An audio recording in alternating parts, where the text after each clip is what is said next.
السلام على سيدنا محمد وعلى آله وصحبه أجمعين أما بعد رب اشرح لي صدري ويسر لي أمري واحلل عقدة من لساني يفقه قولي رب زدني علما السلام عليكم ورحمة الله وبركاته எதிர்வரக்கூடிய பிப்ரவரி 4ஆம் தேதி சுதந்திர தினமாக இருப்பதன் காரணமாக அல் குர்ஆனுடைய பார்வையிலும் சுன்னாவின் பார்வையிலும் இஸ்லாமிய அறிஞர்களுடைய பார்வையிலும் தேசப்பற்று எப்படி நோக்கப்படணும், தேசப்பற்றுக்கு இஸ்லாமிய அந்தஸ்து, இஸ்லாம் ஷரியா துறையில் எந்த அந்தஸ்து இருக்கின்றது போன்ற பகுதியில் குர்ஆன் சுன்னா அறிஞர்களுடைய கருத்தினூடாக நாங்கள் இன்று பார்ப்பதற்கு முனைகின்றோம்.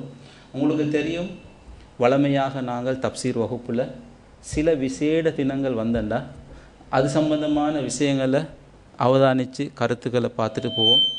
அந்த வகையில் சென்ற முறை எங்களுடைய தப்சீர் வகுப்பிலே வாக்குரிமை சம்பந்தமாக நாங்கள் பேசினோம். தேர்தல் களம் வந்த நேரத்தில் இப்படி அடிக்கடி காலத்துக்கு தேவையான தலைப்புகளையும் உங்களோடு பகிர்ந்து கொள்வோம். அந்த வகையில் இன்று ஷரியாவின் கண்ணோட்டத்தில் தேசப்பற்று என்பதை பற்றிய ஒரு தெளிவொன்றை பெறுவதற்காக நாங்கள் முயற்சிக்கின்றோம். அந்த வகையில் தேசப்பற்று சம்பந்தமாக, தேசிய உணர்வு சம்பந்தமாக, தேசம் சார்ந்து நின்று நாங்கள் ஒரு முடிவெடுப்பது அல்லது எங்களோட பிறந்த மண்ணை நாங்கள் விரும்புவது, பிறந்த மண்ணுக்காக உழைப்பது, எங்களுடைய நாட்டுக்காக நாங்கள் பங்களிப்பது, நாட்டின் அபிவிருத்தியில் பங்கெடுப்பது, நாட்டு மக்களை விரும்புவது போன்ற விஷயங்கள், நாட்டுப்பற்று, தேசப்பற்று, தேசிய உணர்வு, தேசம் சார்ந்த உணர்வு, நான் பிறந்த மண் சார்ந்த உணர்வு, இது சம்பந்தமாக இஸ்லாமிய ஷரியா சட்டப்பரப்பில், இஸ்லாமிய ஷரியா துறையில் அதற்குரிய அந்தஸ்து என்ன, அதுக்கு எந்த இடம் இருக்கின்றது போன்ற விடயத்தை பார்க்கணும். அப்படி பார்க்குகின்ற பொழுது எங்களுக்கு எங்களோட நாட்டுக்காக, எங்களுடைய நாட்டு நலனுக்காக நாங்கள் உழைக்கலாமா, எங்களுடைய நாட்டு நலனுக்காக நாங்கள் எவ்வாறு செயல்பட வேண்டும், நாங்கள் தனிநபராக செயல்படுவது போல ஜமாஅத்தாக எங்களோட நாட்டுக்காக, நாட்டு நலனுக்காக வேலை செய்வதில், உழைப்பதில் எந்த எல்லை இருக்கின்றது போன்ற விஷயங்களை இன்றைய பாடத்தில் உங்களோடு பகிர்ந்து கொள்ளலாம் என்று நாடுகின்றேன்.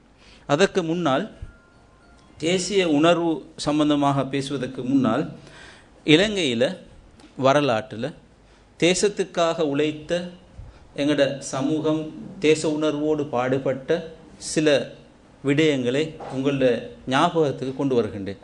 வரலாற்றில் முஸ்லீம்கள் இந்த நாட்டுக்காக, மண்ணுக்காக தேச உணர்வோடு, நாட்டுப்பற்றோடு வேலை செய்த சில நிகழ்வுகளை உங்களுக்கு ஞாபகத்துக்கு கொண்டு வருகின்றேன். அதில் SWRD பண்டாநாயக்கா அவர்கள் சிங்களவர்கள் இந்த நாட்டில் எவ்வளவு காலம் வாழ்ந்திருக்கின்றார்களோ அதே அளவு காலம்தான் முஸ்லீம்களும் சேர்ந்து வாழ்ந்திருக்கின்றார்கள். எனவே சிங்களவர்களுக்கும் முஸ்லீம்களுக்கும் இடையிலான நட்பு, நல்லுறவு, ஒற்றுமை என்பது தொடர்ந்து நீடித்திருக்கக்கூடியது என்று கூறியிருக்கின்றார். இந்த கருத்தை 1972ஆம் ஆண்டு நடைபெற்ற குடியரசு மாநாட்டில் கலாநிதி டாக்டர் பதியுதீன் மஹமூத் அவர்கள், SWRD பண்டாரநாயக்கா அவர்கள் எம்மை பற்றி இப்படி சிலாகித்து கூறியிருக்கின்றார்கள் என்று உரையாற்றியிருக்கின்றார்கள். இது வரலாற்றில் எங்களை பற்றி, எங்களோட நாட்டில் முஸ்லீம்கள் செய்த சேவைகளை பற்றி சிங்கள ஒரு தலைவர், இந்த நாட்டில் வந்த ஒரு முக்கியமான ஒரு ஜனாதிபதி, பிரதமர் இவ்வாறு கூறியிருக்கின்றார். இது ஒரு நிகழ்ச்சி. அதே போல் இலங்கை நாட்டில் நாங்களும் எல்லோரையும் போலவே சம உரிமையுள்ள மனிதர்கள், முஸ்லீம்கள் எல்லோரும் போலவே இந்த நாட்டில் பூர்வீகமானவர்கள் என்ற கருத்தை கலாநிதி பதியுதீன் மஹமூத் அவர்கள் மிகவும் ஆணித்தரமாக சொன்னார்கள். அவர்கள் ஒரு முறை சொன்னார்கள், இந்த நாட்டில் இருக்கக்கூடிய உயிரினங்கள், இந்த நாட்டில் இருக்கக்கூடிய தாவரங்கள், இந்த நாட்டில் இருக்கக்கூடிய பயிர் பச்சைகள் எப்படி இந்த நாட்டுக்கு, இந்த நாடு உள்ள காலத்திலிருந்து சொந்தமோ அதே மாதிரி முஸ்லீம்களும் இந்த நாட்டில் ஒரு அங்கம் என்பதை ஆணித்தரமாக டாக்டர் பதியுதீன் அவர்கள் குறிப்பிட்டிருக்கின்றார்கள். எனவே எங்களோட நாட்டில் அந்த வகையில் முஸ்லீம்கள் இது எங்களுடைய மண் என்ற உணர்வோடு தேசப்பற்றோடு வேலை செய்திருக்கின்றார்கள், உழைத்திருக்கின்றார்கள், பாடுபட்டிருக்கின்றார்கள். அதுக்கு நிறைய உதாரணங்களை நீங்கள் பார்க்கலும். நான் அந்த பகுதியில் இன்று பேச வருகின்றேன், தேசப்பற்று சம்பந்தமாக பேச வருகின்றேன். அதற்கு முன்னால் சில ஆங்காங்கே உள்ள உதாரணங்கள் இப்படியெல்லாம் முஸ்லீம்கள் இந்த நாட்டுக்காக உழைத்திருக்கின்றார்கள் என்பதை குறிப்பிடுகின்றேன். உதாரணத்துக்கு 5ஆம் விஜயபாகுடைய அரசவையில், 5ஆம் விஜயபாகு நாட்டில் மன்னராக இருக்கின்ற பொழுது அவருடைய அரசவையில் மீரா லப்பே என்ற ஒருவர் இருந்திருக்கின்றார். மீரா லப்பே அவர் நாட்டின் வளத்துக்காக ஆலோசகராக அரசவையில் மன்னருக்கு மிக முக்கியமாக உதவக்கூடிய, ஆலோசனை செல்லக்கூடிய ஒருவராக காணப்பட்டிருக்கின்றார் என்பதை MT ராகவன் என்ற வரலாற்று ஆசிரியர் அவருடைய நூலில் பதிவு செஞ்சுக்கிறார். எனவே முஸ்லீம்கள் அரசியல் ரீதியாக இந்த நாட்டை சரியான திசையில் கொண்டு செல்ல வேண்டும் என்பதற்காக கருத்து சொல்லி நெறிப்படுத்தியவர்களாக அந்த மீரா லப்பே என்பவர் காணப்படுகின்றார். எங்களுடைய நாட்டில் இருதரப்பு பொருளாதார வணிக உறவுகளை கொண்டு வர வேண்டும் என்பதற்காக எகிப்துக்கும் எங்களுடைய நாட்டுக்கும் இடையில் நல்ல ஒரு பொருளாதார வணிக உறவுண்டை வளர்க்க வேண்டும் என்பதற்காக 1283 முதலாம் புவனேகபாக் உடைய ஆட்சி காலத்தில் அந்த மன்னர் ஹாஜி உஸ்மான் என்பவரை எகிப்துக்கு தூதுவராக அனுப்பி வைக்கிறார். ஹாஜி உஸ்மான் என்பவர். எனவே எங்களோட நாட்டில் பொருளாதார வணிகத்துறையில் சிறந்த முறையில் இருதரப்பு உறவுகளை பேணக்கூடிய வகையில் போய் கதைத்து ஒரு ஃபாரின் மினிஸ்டர் மாதிரி கதைத்து வந்து செல்லக்கூடிய ஒரு நல்ல ஒரு பணியுண்ட ஒரு முஸ்லீம் செய்திருக்கின்றார் என்பதை வரலாற்றில் நாங்கள் காணக்கூடியதாக இருந்து கொண்டிருக்கின்றேன். முஸ்லீம்கள் தேசப்பற்றோடு செஞ்ச மிக முக்கியமான விஷயம் என்னென்றால், போர்த்துகேயர்கள் இலங்கையை ஆக்கிரமிக்க வந்த பொழுது போர்த்துகேயர்களை எந்த காரணம் கொண்டும் எங்களால் ஒழிக்க முடியாது, அவர்கள் சக்தி மிக்கவர்கள், வலிமையுடையவர்கள், அவர்களோடு சம தரத்தில் நின்று எதிர்க்க முடியாது என்று அன்றிருந்த மன்னர் முடிவெடுக்கின்ற நேரத்தில் அதற்கு பதிலாக மாயாதுன்ன என்ற அவருடைய சகோதரராக இருக்கலாம், அவரோடு முஸ்லீம்கள் போய் பேசி, நாங்கள் எங்களுடைய முழு ஆதரவை தருகின்றோம், எங்களுடைய நாட்டை பாதுகாப்பதற்காக, இது எங்களுடைய மண், நாங்கள் பிறந்த மண், எங்களுடைய தேசம், இந்த தேசத்தை பாதுகாத்து போராடுவது எல்லோருடைய கடமை. எனவே நாங்கள் அந்த பொது எதிரியை காப்பாற்றுவதற்காக உங்களோடு தோள் நின்று போராடுவதற்கு தயாராக இருக்கின்றோம் என்று கூறியது பொழுது அந்த போராட்டம் நடைபெற்று போர்த்துகேயர்கள் பின்வாங்கக்கூடிய ஒரு நிலைமை ஏற்பட்டது. இந்த நிகழ்வுக்கு பிறகு KW குணவர்தன என்ற வரலாற்று ஆசிரியர் முஸ்லீம்கள் சிங்களவர்கள் சம்பந்தமான உறவை பற்றி எழுதுகின்ற பொழுது முஸ்லீம் சிங்களவர்களுக்கு மத்தியிலே போர்த்துகேயர்களுக்கிடையிலான போராட்டத்துக்கு பின்புதான் அவர்களுடைய நட்புறவு, நல்லிணக்கம், அவர்களுக்கிடையிலான நல்லுறவுகள் பலமடைந்தன, வலிமையடைந்தன என்று சொல்லி பதிவு செய்திருக்கின்றார். இது அன்று வரலாற்றில் முஸ்லீம்கள் இந்த நாட்டுக்காக பொருளாதார ரீதியாகவும் இராணுவ ரீதியாகவும் ஏனைய பல வழிகளிலும் உதவி செய்திருக்கின்றார்கள், பங்களிப்பு செய்திருக்கின்றார்கள், தேசத்தை கட்டியெழுப்புவதில் பங்காளிகளாக இருந்திருக்கின்றார்கள். இது தவிர இன்னும் நிறைய உதாரணங்களை வரலாற்று நூல்களில் நீங்கள் அவதானித்துக் கொள்ளலாம். ஒரே ஒரு விஷயத்தை மாத்திரம் நாங்கள் தெளிவாக விளங்க வேண்டும். முஸ்லீம்கள் இந்த நாட்டில் சுமார் 2000 வருடத்துக்கு மேலாக சோனக இனம் இருக்கின்றது என்றால் ஸல்லல்லாஹு அலைஹி வஸல்லம் அவர்கள் வருவதற்கு முன்பிலிருந்தே அரபிகளுடைய தொடர்பு இலங்கைக்கு இருக்கின்றது. இறை தூதர் அவர்களுக்கு நபித்துவம் கிடைக்க முன்பே இலங்கைக்கான உறவுகள் இருக்கின்றன என்பது நிறுவப்பட்டிருக்கின்றன. பல ஆதாரங்கள் இருக்கின்றன. ஜாஹிலியா காலத்திலே மிக பிரபல்யமான ஒரு கவிஞர் இம்ருல் கைஸ், அவனுடைய கவிதையிலே இலங்கை மிளகாய் சம்பந்தமாக குறிப்பிடப்பட்டு, இதெல்லாம் ஆரம்ப காலத்தில் அரபுகளுடைய வணிக தொடர்பு இருக்கின்றது என்பதை காட்டுவதற்கான சில சான்றுகள். நாங்கள் குறிப்பிட வருவது என்னவென்றால், இலங்கைக்கு போர்த்துகேயர்கள் வந்தார்கள், ஒல்லாந்தர்கள் வந்தார்கள், ஆங்கிலேயர்கள் வந்தார்கள். அவர்கள் அனைவருமே எங்களோட நாட்டை சுரண்டினார்கள். எங்களுக்கு நலன்கள் செய்வதாக அவர்களுடைய லாபத்தை தான் பார்த்தார்கள். ஆனால் அதற்கு முன்பிலிருந்து வந்த முஸ்லீம்கள் அல்லாமல் வணிகர்களாக வந்த அரபிகள் எல்லோருமே இந்த நாட்டிலிருந்து ஏதாவது சுரண்டியதாக, ஒரு அற்ப அளவு சுரண்டியதாக வரலாற்று புத்தகத்தில் எங்கேயுமே பதிவில்லை, எந்த இடத்திலையும் இல்லை. யாராலையும் காட்டவும் முடியாது, அப்படி இல்லை. எத்தனையோ வரலாற்று ஆசிரியர் இருக்கின்றார்கள், முஸ்லீம் அல்லாதவர்கள் இருக்கின்றார்கள், வெளிநாட்டில் உள்ள வரலாற்று ஆசிரியர், எந்த ஒரு பதிவும் இல்லை. அவர்கள் இந்த நாட்டில் சுரண்டியதாக, இந்த நாட்டின் வளங்களை திருடி சென்றதாக எங்கேயுமே இல்லை. இங்கு வந்த எங்களுடைய முன்னோர்கள் வணிகர்களாக வந்தார்கள், நாட்டுக்கு உதவி செய்திருக்கின்றார்கள். அவர்கள் இந்த மண்ணுக்கு வந்ததற்கு பிறகு இந்த மண்ணின் வளர்ச்சிக்காக பாடுபட்டிருக்கின்றார்கள். மிக நம்பிக்கைக்குரியவர்களாக இருந்திருக்கின்றார்கள். அதனால் தான் மன்னர்கள் தங்களுடைய சமையலறை வேலைக்கு முஸ்லீம்களை நியமித்திருக்கின்றார்கள். இதுதான் வரலாறு, இப்படித்தான் இருக்கின்றது. இந்த இடத்துல தான் எங்களுடைய தலைப்பு வருகின்றது.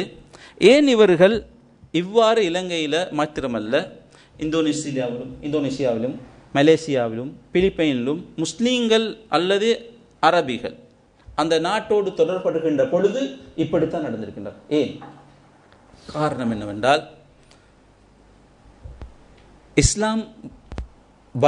இஸ்லாத்துடைய வருகையுடன் ரசூல் ஸல்லல்லாஹு அலைஹி வஸல்லம் அவர்கள் தேசப்பற்று சம்பந்தமாக காட்டிய வழிகாட்டு, தேசப்பற்று சம்பந்தமாக அவர்களுடைய உணர்வு, மண்ணின் மீது அவர் கொண்ட நேசம், தன்னுடைய பிறந்த இடத்தின் மீது அவர் கொண்ட பற்று, அதுதான் முதல் காரணம். இந்த நாட்டில் முஸ்லீம்கள் மிகவும் நல்ல முறையில் இந்த நாட்டுக்காக உழைத்திருப்பதற்கு அடிப்படை காரணம் அந்த தேசப்பட்டு தான். ஸல்லல்லாஹு அலைஹி வஸல்லம் அவர்களுக்கு நுபுவத் வந்த பொழுது, நபித்துவம் கிடைத்த பொழுது 40வது வயசில் எங்கள் எல்லோருக்கும் தெரியும், பதற்றத்தோடு வந்தார்கள். ஜிப்ரீல் அலைஹிஸ்ஸலாம் அவர்களை முழுமையான அந்த உருவத்தில் கண்டு, இக்ரா பிஸ்மி ரப்பிக்கல்லதி ஹலக் என்ற முதல் 5 வசனங்களையும் பெற்றதற்கு பிறகு நடுங்கி கொண்டு, பதற்றத்தோடு பயந்து கொண்டு, எனக்கு பைத்தியம் ஜின் பிடித்து விட்டதோ என்று அங்கலாய்த்தார்கள். ஏனென்றால் என்னென்று தெரியா, போர்த்துங்கள் என்று தான் சொன்னார்கள். ஸல்லல்லாஹு அலைஹி வஸல்லம் அவர்கள் மனைவி போர்த்தினார்கள். அவர்கள் அமைதி அடைந்ததற்கு பிறகு அவர்களை வரக்கத் இப்னு நௌஃபலிடம் ஹதீஜா ரலியல்லாஹு அன்ஹா அவர்கள் அழைத்து செல்கின்றார்கள்.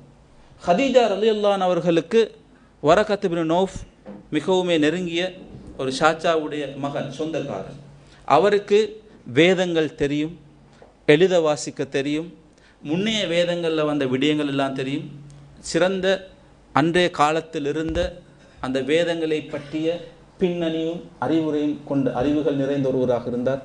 இந்த நிகழ்வை பார்த்து போட்டு ஈசா அலைஹிஸ்ஸலாம், இந்த ரசூல் ஸல்லல்லாஹு அலைஹி வஸல்லம் அவர்களுக்கு ஏற்கனவே தூதர்களுக்கு வந்த அதே அந்த ஜிப்ரீல் தான் வந்திருக்கின்றார். இவர் ஒரு நபியாக வருவார், இவர் இந்த நாட்டை விட்டும் துரத்தப்படுவார். அந்த நேரத்தில் நான் உயிரோடு இருந்தால் அவருக்காக அவரோடு சேர்ந்து அவரை பாதுகாத்து போராடுவேன் என்று சொன்ன பொழுது, அந்த நேரத்தில் ஸல்லல்லாஹு அலைஹி வஸல்லம் அவர்கள் ஆச்சரியம் அடைந்தார்கள். அவர்களுக்கு மிக புதுனமாக இருந்தது. நான் இந்த மண்ணிலிருந்து வாழ்ந்த, இந்த மண்ணோடு வாழ்ந்த, ஆக்களோடு பழகிய, இந்த மக்களோடு பழகிய இந்த ஊரிலிருந்து என்னை இந்த மக்காவாசிகள் விரட்டுவார்களா? அவ முஹ்ரிஜியஹும், அவர்கள் என்னை இந்த ஊரிலிருந்து வெளியே அனுப்புவார்களா என்று மிகவுமே ஆச்சரியப்பட்டு கேட்டார்கள். அப்பொழுது ஆம், நீங்கள் வெளியேற்றப்படுவீர்கள் என்று சொன்னார்கள். இந்த வார்த்தை, அவர்கள் என்னை விரட்டுவார்களா என்ற வார்த்தை, அந்த வார்த்தையினுள்ளே கண்ணீர் இருக்கின்றது, நாங்கள் காணுகின்றோம். அவர்களுடைய உள்ளத்திலே இருக்கக்கூடிய அந்த கவலை அந்த வார்த்தையிலே வெளியாகின்றது. அவ முஹ்ரிஜியஹும், என்னை இவர்கள் இந்த நான் பிறந்து வளர்ந்து பழகி கூடி கழித்த இந்த ஊர் மக்கள் நான் இந்த பிறந்த மண்ணிலிருந்து என்னை வெளியேற்றுவார்களா என்பதை கவலையோடு கேட்டார்கள். என்றால் இயல்பாக ஒவ்வொரு மனிதனுடைய உள்ளத்திலும், ஒவ்வொரு மனிதனுடைய உள்ளுக்குள்ளும் நாட்டு பற்று என்பது, தேசப்பற்று என்பது, தேச உணர்வு என்பது, பிறந்த மண்ணின் மீது நேசம் என்பது அடிப்படை பண்பு என்பதைத்தான் ஸல்லல்லாஹு அலைஹி வஸல்லம் அவர்கள் மக்கா பூமியை பார்த்து அழுதவர்களாக சொன்னார்கள். மக்காவை பார்த்து, மக்கா மண்ணை பார்த்து சொன்னார்கள், எனக்கு மிகவும் விருப்பமான சிறந்த ஊர் நீ, எனக்கு மிச்சம் விருப்பமான ஒரு நாடு, தேசம், மண். ஆனால் இந்த ஊர் மக்கள் என்னை விரட்டி இருக்காவிட்டால் நான் வெளியேறி இருக்க மாட்டேன். கவலையோடு சொன்னார்கள். இதுதான் அவர்களுடைய மனிதன் என்ற வகையில் அவருடைய உள்ளத்திலிருந்து வந்த இயல்பான அந்த தேசப்பற்று, அந்த நாட்டுப்பற்று. சௌர் குகையில் 3 நாள் அவர்கள் ஒதுங்கி இருந்தார்கள், பதுங்கி இருந்தார்கள், ஒளிந்திருந்தார்கள். 3 நாளைக்கு பிறகு அபூபக்கர் ரலியல்லாஹு அவர்களோடு மீண்டும் மதீனா நோக்கி பயணம் ஆரம்பிக்கின்ற நேரத்திலே புகாரிலே வரக்கூடிய ஹதீஸ், மதீனா பக்கம் திரும்பி நின்று, மக்கா பக்கம் திரும்பி நின்று மக்கா மண்ணை பார்த்து, நீ எனக்கு மிகவும் விருப்பமான நிலம், மக்கா மண்ணை பார்த்து நீ எனக்கு மிகவும் விருப்பமான நிலம், அல்லாஹ்விடத்திலே கண்ணியமான நிலம், இந்த ஊர் மக்கள் என்னை விரட்டி இருக்காவிட்டால் நான் சென்றிருக்க மாட்டேன் என்று திரும்பவும் ஞாபகப்படுத்தினார்கள். தன்னுடைய அந்த பற்றை வெளிப்படுத்தினார்கள். எனவே நாங்கள் விளங்கிக் கொள்ள வேண்டும், ஸல்லல்லாஹு அலைஹி வஸல்லம் அவர்களுடைய இந்த வார்த்தை என்னவென்றால், அதுக்குரிய அந்தஸ்து என்ன? அது என்னவென்றால், ஒவ்வொரு மனிதனும் தான் பிறந்த இடத்தை விரும்புவான். அது இயல்பானது. அந்த இயல்பான உணர்வை இஸ்லாம் மறுக்காது. அதை இஸ்லாமிய ஷரியா ஏற்றுக்கொள்ளும். ஒருவன் தான் பிறந்த இடத்தை நேசிப்பது என்பது மனித இயல்பு. இஸ்லாம் ஒரு இயற்கை மதம், தீனுல் ஃபித்ரா. அது மனிதனுடைய இயற்கையான உணர்வை ஏற்றுக்கொள்ளும். அந்த வகையில் தான் ஸல்லல்லாஹு அலைஹி வஸல்லம் அவர்கள் அந்த மண்ணை விரும்பினார்கள். எங்கள் எல்லோருக்கும் அது இருக்கின்றது. அது பிழை அல்ல என்பதைத்தான் ரசூல் ஸல்லல்லாஹு அலைஹி வஸல்லம் வார்த்தை எங்களுக்கு காட்டுகின்றது. தேசப்பற்று என்ற, தேச உணர்வு என்ற, தேசம் சார்ந்த உணர்வு என்ற அந்த கருத்திலிருந்து நாங்கள் புரிகின்றோம். இதே போல ஸல்லல்லாஹு அலைஹி வஸல்லம் அவர்கள் மதீனாவுக்கு சென்றதற்கு பிறகு அங்கே தொற்று நோய் வந்து அபூபக்கர் ரலியல்லாஹு அவர்கள் பாதிக்கப்பட்டிருந்தார்கள், பிலால் ரலியல்லாஹு அவர்கள் பாதிக்கப்பட்டிருந்தார்கள். இந்த நேரத்தில் ஸல்லல்லாஹு அலைஹி வஸல்லம் அவர்கள் கடிந்து கொண்டு சொன்னார்கள், எங்களுடைய சிறந்த பூமியிலிருந்து தொற்று நோய்களுடைய பூமிக்கு விரட்டிவிட்டார்களே என்று சொல்லி கவலைப்பட்டார்கள். அந்த குறைசி காபிர்களின் மோசமான தலைவர்களுடைய பெயரை சொல்லி, உத்பா, ஷைபா என்ற அவர்களுடைய பெயரை சொல்லி அவர்களை அல்லாஹ் சபிக்கோணும், நாங்கள் வாழ்ந்த வளமான அந்த பூமியிலிருந்து தொற்றுகின்ற இந்த நிலத்துக்கு அனுப்பிவிட்டார்களே என்று கவலைப்பட்டார்கள். இந்த வார்த்தையில் நாங்கள் விளங்க வேண்டிய விஷயம் என்னென்றா, அது இயல்பாக மனிதன் உள்ளத்தில் இருக்கக்கூடிய, மனிதனுக்குள்ளே புதைந்திருக்கக்கூடிய நாற்று பற்று என்பதுதான் வெளியாகும், வேறொன்றும் இயல்பாக மனிதன் அதுதான் வெளியாகும். எனவே தான் ஸல்லல்லாஹு அலைஹி வஸல்லம் மீண்டும் பிரார்த்தித்தார்கள், யா அல்லாஹ். ஒரு பிரார்த்தனை என்பது உணர்வை விட மேலதிகமான ஒன்று, மிகையான ஒன்று. மதீனாவை பார்த்து இப்போ பிரார்த்திக்கின்றார்கள், யா அல்லாஹ், எப்படி எங்களுக்கு மக்காவின் மீது ஹுப்பை தந்தாயோ, அன்பை தந்தாயோ, மக்கத்து மண் மீது, நாங்கள் பிறந்த ஊரின் மீது எங்களுக்கு நேசத்தையும் பற்றையும் தந்தாயோ, அதே போன்று மதீனாவையும் விரும்பக்கூடியவர்களாக ஆக்கிவிடுவாயாக, அல்லது அதைவிட அதிகமாக விரும்பக்கூடியவர்களாக ஆக்கிவிடுவாயாக என்று சொன்னார். ரசூலுல்லாஹ்வுடைய அந்த உணர்வு, தேசப்பற்று என்ற உணர்வை ரசூலுல்லாஹ் அவர்கள் வெளிப்படுத்திய முறை ஓரிரு தடவை அல்ல, எத்தனையோ தடவை. மதீனாவிலே வாழுகின்ற பொழுது அந்த மதீனா பூமியை நேசிக்கின்றார்கள். தங்களுக்கு அடைக்கலம் தந்த, புகலிடம் தந்த, நாங்கள் விரட்டி அடிக்கப்பட்ட பொழுது எங்களுக்கு உதவி செய்த அன்சாரிகள் உள்ள அந்த பூமிக்காக துவா செய்தார்கள். யா அல்லாஹ், இந்த மண்ணிலே வரக்கூடிய விளைச்சலுக்கு பரக்கத் செய்வாயாக என்று கேட்டார்கள். ஒவ்வொன்றாக சொல்லி சொல்லி எல்லாவற்றுக்கும் பரக்கத் செய்ய என்று கேட்டார்கள். இப்ராஹிம் அலைஹிஸ்ஸலாம் அவர்களும் அதே போன்று அந்த நாட்டுப்பற்றோடு தங்களுடைய மகன் இஸ்மாயில் அலைஹிஸ்ஸலாமை மக்காவில் கொண்டு வந்து யாருமற்ற நேரத்தில் குடியமர்த்திய நேரத்தில் கேட்ட துவாவும், யா அல்லாஹ், இந்த ஊரை பாதுகாப்பான ஊராக ஆக்கி இந்த மண்ணிலே நிறைய ரிஸ்க்குகளை கொடுப்பாயான்னு தான் கேட்டான். எனவே தேசப்பற்று என்பது நாட்டை விரும்புவது என்பது மனிதனுடைய இயல்பான உணர்வு. அதனை இஸ்லாம் மறுப்பதில்லை, அதை அங்கீகரிக்கின்றது, அதை ஏற்றுக்கொள்கின்றது என்பதைத்தான் காட்டுகின்றது. தந்தை அன்று துவா கேட்டார், என்று மகன் முஹம்மது ஸல்லல்லாஹு அலைஹி வஸல்லம் அவர்கள் இப்பொழுது துவா கேட்கின்றார்.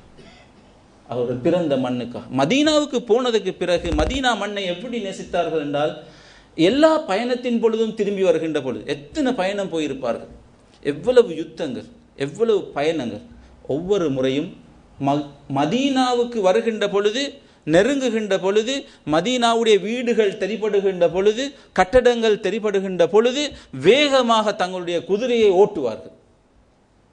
ஏன் என்று புகாரிலே வரக்கூடிய ரிவாயத் காரணம் சொல்லுகின்றது. ஏனென்றால் மதீனாவின் மீது கொண்ட அன்பின் காரணமாக, தன் நேசத்தின் காரணமாக, அந்த பிரதேசத்தில் கொண்ட இயல்பான அந்த பற்றுணர்வின் காரணமாக அவசரமாக போகணும் என்ற உணர்வு வந்து. எனவே நாட்டுப்பற்று என்பதை நாங்கள் எப்படி நோக்க வேண்டும்? அது ஒரு இயல்பான உணர்வு. மனிதனுக்கு சுதந்திரம் என்பது எப்படி இயல்பான உணர்வோ, ஒவ்வொரு மனிதனும் சுதந்திரமாக இருக்க பார்ப்பான். ஒவ்வொரு மனிதனும் பிறருடைய அடிமை தலையிலிருந்து, அடக்குமுறைகளிலிருந்து நிரபராதி ஆகி தன்னுடைய வேலைகளை சுயமாக தான் செய்வதற்குரிய சுதந்திரம் ஈக்கணும் என்று விரும்புவது ஒரு மனிதனுடைய உரிமை மட்டுமல்ல, இயல்பான உணர்வும் அதுதான். எல்லோருக்கும் அது இருக்கின்றது. அது ஒரு ஆக்கிரமிப்பு என்று வருகின்ற பொழுது அதை எதிர்க்கக்கூடியனாக மனிதன் இருக்கின்றான், அந்த சுதந்திரத்தை பெற்றுக்கொள்வதற்காக. அது மனிதனுடைய இயல்பு என்று அது இன்னொரு பகுதி.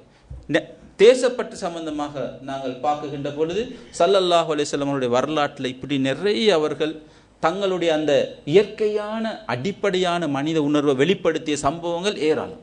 கடைசியாக இன்னொரு சம்பவத்தை ஞாபகப்படுத்தி போட்டு அல் குர்ஆனுடைய பார்வைக்கு வருகின்றேன்.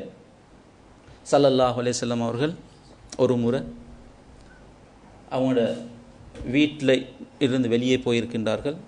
ஆயிஷா ரலியல்லாஹு அன்ஹா வீட்டில் இருக்கின்ற பொழுது உசைல் அல் கிஃபாரி என்பவர் மக்காவிலிருந்து வருகின்றார். ஹிஜ்ரத் முடிந்து கொஞ்ச நாளுக்கு பிறகு வந்த உடனே ஆயிஷா ரலியல்லாஹு ஒரு ஆசையோடு அவங்களோட ஊர் மக்கா எப்படி அப்பா இருக்கி என்று கேட்டார். மக்காவை வர்ணிக்க தொடங்கினார். நில்லுங்க, இப்போ ரசூலுல்லா வருவார், அதுக்கு பிறகு செல்லுங்கண்டா. ரசூலுல்லா வந்து திரும்பவும் அதே கேள்வியை கேட்டார். யா உசைல் அல் கிஃபார், மக்காவை எப்படி விட்டுட்டு வந்தீங்க? நீங்கள் வரும்பொழுது மக்கா எந்த நிலையில் இருந்து?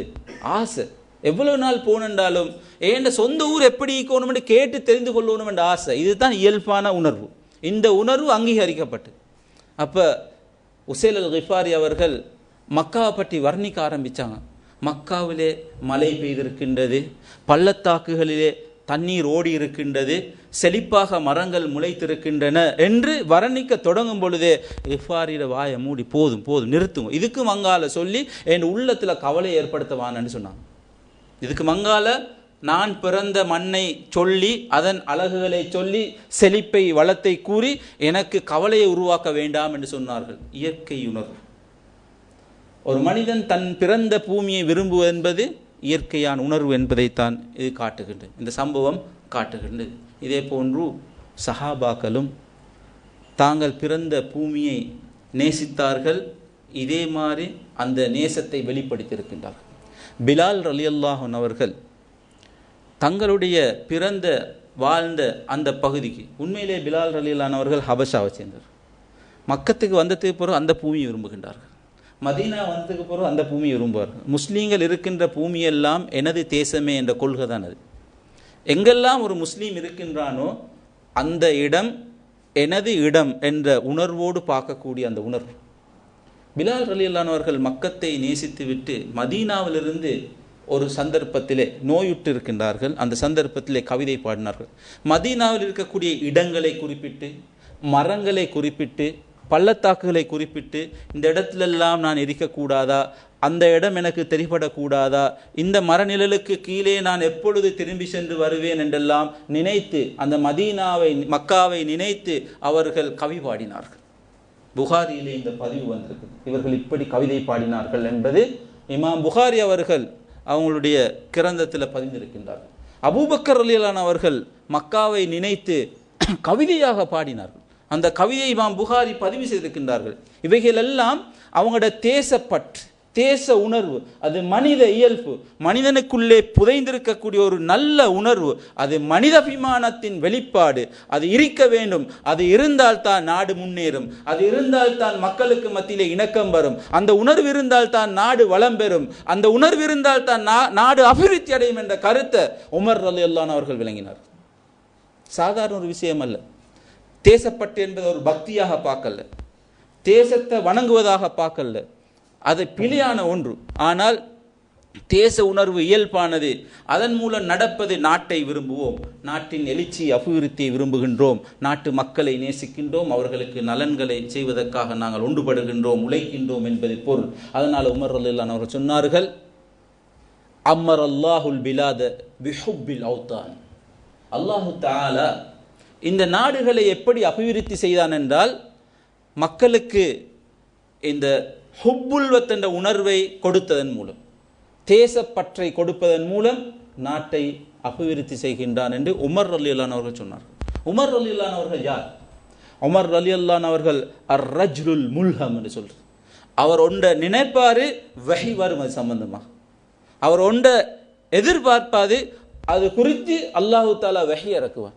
அப்படிப்பட்ட ஒரு மனிதர் ஸல்லல்லாஹு அலைஹி வஸல்லம் அவர்கள் அல்லாஹ்விடம் யாசிக்கின்றார்கள், உமர் அல்லது அபூ ஜஹல் ரெண்டு பேர் ஒருவர் இஸ்லாத்துக்கு வரணும் என்று.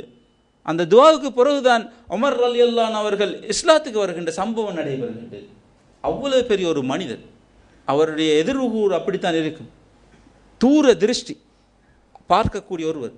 அவர் சொல்லுகின்றார், அம்மர் அல்லாஹுல் பிலாத பிஹுப்பில் அவுதான். தேசப்பற்றுணர்வின் காரணமாகத்தான் நாடுகள் அபிவிருத்தி அடைகின்றன. அழகாக விளங்குகிறார் தேசப்பற்றுண்டா என்ன என்று சொல்லி உமர் ரலியல்லாஹு அன்ஹு சொன்னார்கள். ஜுபைர் ரலியல்லாஹு அன்ஹு அவர் சொல்லுகின்றார், அப்துல்லாஹ் இப்னு ஜுபைர் ரலியல்லாஹு அன்ஹு சொல்லுவார்கள், அல்லாஹு தஆலா மனிதனுக்கு எவ்வளவோ பங்குகளை கொடுத்திருக்கின்றான். அல்லாஹு தஆலாட புறத்தால் ஒவ்வொரு மனிதனுக்கும் ஒவ்வொரு பங்கு இருக்கின்றது.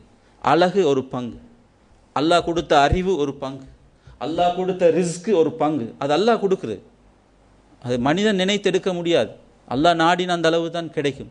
இப்படி அல்லாஹு தஆலா எவ்வளவோ பங்குகளை கொடுத்திருக்கின்றான். அதில் மனுஷன் திருப்தி காண்பதே இல்லை லேசில். ஆனால் அல்லாஹ் கொடுத்த பங்குல, அவனுக்கு கொடுத்த அந்த பகுதியில் திருப்தி காணுகின்ற ஒரே ஒரு பகுதி தனக்கு கிடைத்த பூமியை வைத்து அதை விரும்புவான், அதை நேசிப்பான், அதன் மீது பற்றுக்கொள்வான். அதில் தான் அவன் ஆகக்கூட திருப்தி அடைவான். மற்ற எதிலையும் பெரிய திருப்தி அடைய மாட்டான். போதா என்றிருப்பான், குறைபாடு காணுவான், போதும் என்றிருப்பான், திருப்தி அடைவான், அடையாமல் இருப்பான்.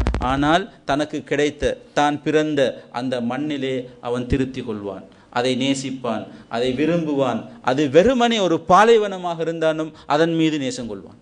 தான் பிறந்த பூமி என்ற ஒரு உணர்வு அவனுக்கு வரும் என்று அப்துல்லாஹ் இப்னு ஜுபைர் ரலியல்லாஹு அன்ஹு அவர்கள் தங்களுடைய கருத்தை, நாட்டுப்பற்றை, தேசப்பற்றை, தேசிய உணர்வை, தேசம் சார்ந்த உணர்வை வெளிப்படுத்தி இருக்கின்றார். எனவே இந்த வகையில் பார்க்குகின்ற பொழுது தேசப்பற்று என்பது ஒரு இயற்கையான இயல்பான மனிதனுடைய உணர்வு.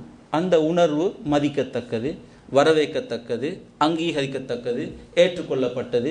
அது பிழை இல்லை, அது தவறில்லை என்பதைத்தான் காட்டுகின்றது. அடுத்ததாக அல் குர்ஆன் தேசப்பற்று சம்பந்தமாக எப்படி கருத்துக்களை முன்வைக்கின்றது என்று பார்ப்போம். அல் குர்ஆனிலே நாங்கள் பார்க்குகின்றோம், முதலாவது ஸல்லல்லாஹு அலைஹி வஸல்லம் அவர்கள் தேசப்பற்றை வெளிப்படுத்துகின்ற பொழுது கவலைப்பட்டார்கள். தங்களுடைய பிறந்த பூமியிலிருந்து நான் விரட்டப்படுகின்றேன் என்று அறிந்த பொழுது கவலைப்பட்டார்கள், விரட்டிய பொழுது அழுதார்கள். அதற்கு பிறகு அந்த மண்ணை பார்த்து தன்னுடைய வெளிப்பாட்டை சொன்னார்கள். இந்த நேரத்தில் அல்லாஹு தாலாவும் அவருடைய கவலையில் பங்கெடுத்தான்.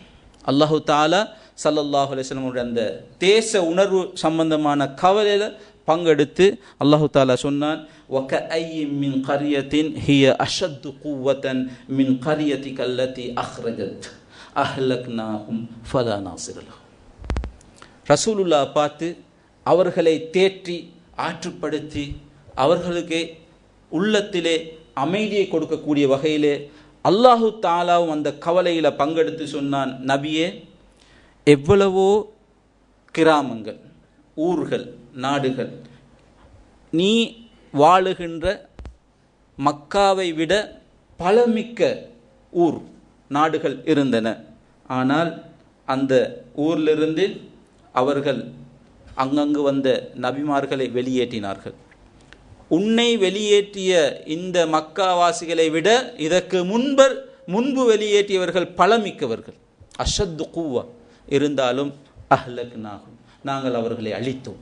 ஃபலா நாசிர் லஹும், அப்பொழுது அவர்களுக்கு உதவுவதற்கு யாரும் வரல. நபியே, உன்னோடு நான் இருக்கின்றேன் என்று அவர்கள் நாட்டை விட்டு விரட்டப்படுகின்ற பொழுது அல்லாஹு தாலா அந்த கவலையிலே பங்கெடுத்து, ஏற்கனவேயும் இப்படித்தான் நபிமார்கள் விரட்டப்பட்டார்கள் அவர்களுடைய சொந்த பூமியிலிருந்து, ஆனால் நான் அவர்களை அழித்தேன், எனவே நீ பயப்படுவான். அந்த நேரத்தில் அந்த விரட்டிய எதிரிகளுக்கு யாருமே உதவுவதற்கு இருக்கவில்லை என்பதை சொல்லி காட்டுகின்றான். இது ரசூலுல்லாவுடைய தேசிய அந்த உணர்வில், நாற்று பட்டில் அல்லாஹு தாலா பங்கெடுத்து அவர்களை தேற்றி ஆற்றுப்படுத்துகின்றான் என்பதைத்தான் இங்கே நாங்கள் பார்க்கின்றோம். இன்னொரு குர்ஆன் வசனம் சூரத்துல் பக்ராவில் 243வது வசனம், அலம் தர இலல்லதீன ஹரஜூ மின் தியாரிஹிம் வஹும் உலூஃபுன் ஹதரல் மௌத் ஃபகால லஹுமுல்லாஹு மூத்து. அல்லாஹு தஆலா ஒரு சமூகத்தை விழித்து இங்கே சொல்லுகின்றான். அந்த சமூகம் அவர்களுடைய தேசத்திலிருந்து வெளியேறினார்கள். ஏன் வெளியேறுகின்றார்கள்? மௌத்துக்கு பயந்து ஆயிரக்கணக்கானவர்களாக அவர்கள் இருக்கின்ற நிலையில் அவர்கள் அந்த ஊரிலிருந்து வெளியேறி சென்றார்கள். நபியை நீ பார்க்கவில்லையா அவர்களுக்கு ஒரு ஆபத்து வந்த பொழுது, அவருடைய தேசம் ஆக்கிரமிக்கப்படுகின்ற பொழுது, அவர்களுடைய தேசம் எதிரிகளால் ஆக்கிரமிக்கப்படுகின்ற பொழுது, தேசத்துக்கு ஒரு ஆபத்து வருகின்ற பொழுது, அந்த தேசத்தில் இருந்து அதற்கு முகம் கொடுக்கக்கூடியதாக அவர்கள் இருந்திருக்கும். ஆனால் கோழைகளாக மரணத்துக்கு பயந்து அவர்களுடைய தேசத்திலிருந்து அவர்கள் வெளியேறுகின்றார்கள். அவர்களை பார்த்து அல்லாஹு தாலா மூத்து, நீங்கள் செத்து போகுங்கள் என்று சொன்னார். நீங்கள் இறந்து போங்கள் என்று அல்லாஹு தாலா இந்த சூறாவிலே சொன்னான், இந்த ஆயத்திலே சொல்லுகின்றான். இதனுடைய பொருள் கலாநிதி முஹம்மது உமாரா அவர்கள் ஒரு புத்தகத்திலே இந்த ஆயத்துக்கு விளக்கம் சொல்லுகின்ற பொழுது சொல்லுகின்றார்கள், அல்லாஹு தாலா சூரத்துல் பக்ராவின் 243வது இந்த வசனத்தைக்கு என்ன பொருள் தருகின்றான், எங்களுக்கு இந்த ஆயத்தின் மூலம் என்ன சொல்ல வருகின்றான் என்று விளக்கம் சொல்லுகின்ற பொழுது சொன்னார்கள், ஒரு சமூகம் அந்த சமூகத்துக்கு எதிராக வருகின்ற ஆக்கிரமிப்பை எதிர்த்து, அந்த சமூகத்துக்கு வருகின்ற ஆபத்தை எதிர்த்து, அல்லது அந்த சமூகத்திலே வருகின்ற பட்டினி பஞ்சம் போன்ற பிரச்சனைகளை மிகைத்து செல்வதற்காக கூட்டு சேர்ந்து உழைக்காமல், அல்லது அந்த சமூகத்துடைய ஏனைய பாதுகாப்பு விஷயங்களில் கை கொடுக்காமல் போராடாமல் அவர்கள் கோழைகளாக அந்த ஊரை விட்டு தேசத்தை விட்டு அவர்களுடைய சொந்த மண்ணை விட்டு வெளியேறி சென்றால் அந்த சமூகம் செத்த பிணத்துக்கு சமன். அதனால தான் அவர்களை மூத்து என்று அல்லாஹ் சொல்லுகிறார், இறந்து போகுங்கள் என்று சொல்லுகின்றார்கள். இந்த வசனத்துக்கு அல்லாஹு தாலா நீங்கள் செத்து போகுங்கள் என்று சொன்னான், உண்மையில் நிச்சயமாக அவர்கள் செத்து போயிடுவார்கள். அவ்வளவுதான். ரஷீத் ரிலா அவர்கள் தப்சீருல் மனார்ல இந்த ஆயத்துக்கு விளக்கம் சொல்லுகின்ற பொழுது சொன்னார்கள், அல்லாஹு தாலா மூத்து என்று சொன்னது நேரடியாக அல்லாஹ்வுடைய அதிகாரத்தை பயன்படுத்தி நீங்கள் இறந்து விடுங்கள் என்ற கருத்தை எடுக்காமல் வேறொரு கருத்தை சொல்லுகின்றார்கள். இவர்கள் கோழைத்தனமாக தங்களுடைய சொந்த தேசத்தை பாதுகாக்காமல் வெளியேறியதன் காரணமாக அவர்களுடைய எதிரிகளால் அவர்கள் நாசமாக்கப்படுவார்கள். இதுதான் சமூகத்தின் நீதி என்று சொன்னார்கள். இப்படித்தான் விளங்க வேண்டும் என்று சொன்னார்கள் இந்த ஆயத்தை. எனவே தேசப்பட்டுள்ள ஒருவர், தன் மண்ணின் மீது நேசம் கொண்ட ஒருவன், ஸல்லல்லாஹு அலைஹி வஸல்லம் அவர்களுடைய தேசிய உணர்வை விளங்கிய ஒருவன், தன்னுடைய சொந்த நாட்டுக்கு ஆபத்து என்று வருகின்ற பொழுது, தான் பிறந்த மண்ணுக்கு ஆபத்து என்று வருகின்ற பொழுது தன் உயிரை காப்பாற்றுவதற்காக அதனை விட்டு வெளியேறக்கூடாது. அது ஒரு செத்த பிணம். அப்படியான சமூகம் ஒரு இறந்த செத்த பிணம் என்பதைத்தான் இந்த வசனம் சொல்லுகின்றது என்பதை முஹம்மது உமாரா அவர்களும் விளங்கப்படுத்துகின்றார். குர்ஆனுடைய பார்வையிலே தேசப்பற்று என்ற அந்த உணர்வு என்ன பொருள் என்றால், நாட்டுக்காக, நாட்டு நலனுக்காக, நாட்டை பாதுகாப்பதற்காக, கண்ணியமாக வாழ்வதற்காக, தலை நிமிர்ந்து வாழ்வதற்காக, சுயமரியாதையோடு வாழ்வதற்காக, மக்களோடு மக்களாக சேர்ந்து அங்கிருக்கக்கூடிய அந்த பன்மைத்துவ மக்களுக்கு மத்தியிலே எல்லோரோடும் சேர்ந்து பாடுபட வேண்டும், உழைக்க வேண்டும், போராட வேண்டும் என்பதை தான் காட்டுகின்றது. எங்களுடைய நாட்டிலே எங்களுடைய நாட்டு நலனுக்காக இந்த சுதந்திர தினத்தை முன்னிட்டு எங்களுடைய சிந்தைக்கு எடுக்க வேண்டிய விஷயம் இது. நாங்கள் முஸ்லீம்கள் ஏனையவர்களை விட தேசப்பற்றிலே உணர்வு உள்ளவர்களாக இருக்க வேண்டும். ஏனென்றால் எங்களுக்கு ஒரு நேர்த்தியான வழிகாட்டல் இருக்கின்றது, சரியான ஒரு வழிகாட்டல் இருக்கின்றது. அந்த வகையிலே எங்கள் நாட்டுடைய நலன்களை காப்பதில், அபிவிருத்தியிலே பங்கெடுப்பதில், பாதுகாப்பிலே உதவுவதில் நாங்கள் மிகச்சிறந்த முன்னுதாரணங்களாக இருக்க வேண்டும் என்பதைத்தான் இந்த அல் குர்ஆன் வசனம் எங்களுக்கு சுட்டி காட்டுகின்றது. இதனால்தான் நவீன கால அறிஞர்களில் மிக முக்கியமான ஒருவர் முஹம்மது அப்துஹு. ஏற்கனவே நான் சொன்ன தப்சீருல் மனாரை எழுதிய ரஷீத் ரிலாவுடைய ஆசிரியர் முஹம்மது அப்துஹு, எகிப்தை சேர்ந்தவர். அவர் சொல்லுவார், ஒரு மனிதன் தன் சொந்த பூமியை விரும்புவது, சொந்த நாட்டை விரும்புவது, சொந்த நாட்டு நலனுக்காக உழைப்பது, சொந்த நாட்டின் அபிவிருத்தியில் பங்கெடுப்பது, அந்த சொந்த நாட்டின் பாதுகாப்புக்காக உழைப்பது, இதெல்லாம் சமூக நியதியாகும். இது ஒரு சமூகத்துடைய விதிமுறையாகும். இது இயற்கையான ஒன்று. இப்படித்தான் நாங்கள் சேர்ந்து வாழ வேண்டும். இந்த சமூக நியதியை மீறி நாங்கள் செயல்பட முடியாது. அது தவறுகளைத்தான் கொண்டு வரும் என்ற கருத்தை அவர்கள் சொல்லுகின்றார். எனவே பன்மை சமூகத்தில் நாங்கள் வாழுகின்றோம், சிறுபான்மையாக வாழுகின்றோம். இந்த இடத்துல எங்களுக்கு வர வேண்டிய உணர்வு என்னவென்றால், நாங்கள் ஆழமாக பதித்து கொள்ள வேண்டிய உணர்வு என்னென்றால், நாங்கள் சிறுபான்மையாக வாழுகின்றோம் என்பதற்காக இசைந்து போனால் நல்லது என்ற உணர்வு எங்கள் தீக்கப்படாது. நாங்கள் முஸ்லீம்கள் என்ற வகையில் எங்கள்கிட்ட இருக்கக்கூடிய வேல்யூஸ் தான், எங்களோட பண்பு, எங்களோட அஹ்லாக். நாங்கள் இந்த நாட்டுக்காக உழைப்போம், இந்த நாட்டுக்காக பாடுபடுவோம், இந்த நாட்டுக்காக அதனுடைய வளர்ச்சியில பங்கெடுப்போம் என்பது எங்களுடைய பண்பாக, அஹ்லாக்காக இருக்கணும் என்பதை காட்டுகின்றது. இதனால் தான் நான் வந்த உடனே ஆரம்பத்தில் உங்களுக்கு இலங்கையில எங்களுடைய முன்னோர்கள் பங்களிப்பு செய்ததை சிலதை சுட்டி காட்டினேன். காரணம் என்னவென்றால், அவர்களிடம் இந்த உணர்வு இருந்து, அதனால் தான் எங்களுடைய முன்னோர்கள் பாதுகாப்பு துறையிலே, பொருளாதார துறையிலே, வணிகத்துறையிலே, வேறென்ன துறைகள் அத்தனையிலும் இந்த நாட்டிலே சிங்கள மன்னர்களுக்கு உதவியாக பங்களிப்பு செய்திருக்கின்றார். உங்கள் எல்லோருக்கும் தெரியும், போலீஸ் தினம் இன்று கூட கொண்டாடப்படுகின்ற போலீஸ் தினம் மார்ச் மாதம் 23 அல்லது 24ஆம் தேதி கொண்டாடப்படுகின்றது. 1824ஆம் ஆண்டு மார்ச் மாதம் 21ஆம் தேதி கடமையில் இருக்கக்கூடிய துவான் என்ற ஒரு போலீஸ் அதிகாரி சுட்டுக் கொல்லப்பட்டதன் நினைவாகத்தான் இலங்கையிலே போலீஸ் தினம் கொண்டாடப்படுகின்றது.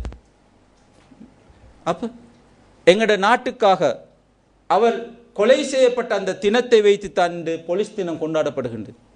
கடமையிலே இருக்கின்ற பொழுது தன் நாட்டுக்காக அவர் உயிரை கொடுத்திருக்கின்றார். அவருக்கு தப்பியோடு இருக்க முடியும், அந்த உணர்வு அவருக்கு இருக்கல. காரணம், எங்களோட முன்னோர்களிடம் இந்த இயல்பான உணர்வு இருந்தது. தேசத்துக்கான அந்த உணர்வு, நாட்டை பாதுகாக்க வேண்டும் என்ற உணர்வு அவர்களிடம் அடிப்படையாக இருந்தது. அதை அந்த கருத்து அவர்களிடம் வேரூன்றி இருந்ததன் காரணமாகத்தான் அவர்கள் அப்படி இருந்தார்கள். அல் குர்ஆன் அந்த சிந்தனையை வழங்குகின்றது. அல் குர்ஆன் இதைவிட ஒரு படி மேலே சென்று நாட்டுப்பற்று, மண்ணை விரும்புவது சம்பந்தமாக குறிப்பிடுகின்ற பொழுது உயிருக்கு சமனாக நாட்டுப்பட்டை மதிக்கின்றது. ஒரு மனிதன் உயிரை எப்படி விரும்புவான், உயிரை பாதுகாக்க எப்படி விரும்புவான்? யாருமே தன் உயிர் போறதை விரும்ப மாட்டான், பாதுகாக்கத்தான் விரும்புவான், காப்பாற்றிக் கொள்ளத்தான் விரும்புவான். அந்த மாதிரி தேசப்பற்றும் இருக்கின்றது என்பதை அல் குர்ஆன் சொல்லுகின்றது. சூரத்து நிசாவில் 66வது வசனம், வலவுலா அன்னா கதப்னா அலைஹிம் அனிக்துலு அன்ஃபுஸக்கும், நாங்கள் அவர்களுக்கு நீங்கள் உங்களையே கொலை செய்து கொள்ளுங்கள், உங்களுடைய ஆத்மாக்களை நீங்கள் கொலை செய்து கொள்ளுங்கள் என்று விதித்திருந்தால், அல்லது அவிஹ்ருஜூ மின் தியாரிக்கும், உங்களுடைய தேசத்தை விட்டு நீங்கள் துறந்து செல்லுங்கள் என்று சொல்லி இருந்தால், மா ஃபஅலூஹு இல்லா கலீலன் மின்ஹும், அவர்கள் சொற்ப பேர் தான் அதை செய்திருப்பார்கள். அல்லாஹ் தஆலா ஒரு சாம்பிள் உதாரணத்தை சொல்லி காட்டுறார். நீங்கள் எல்லாரும் உங்களை கொன்று கொள்ளுங்கள் என்று சொன்னால் செய்ய மாட்டீங்க.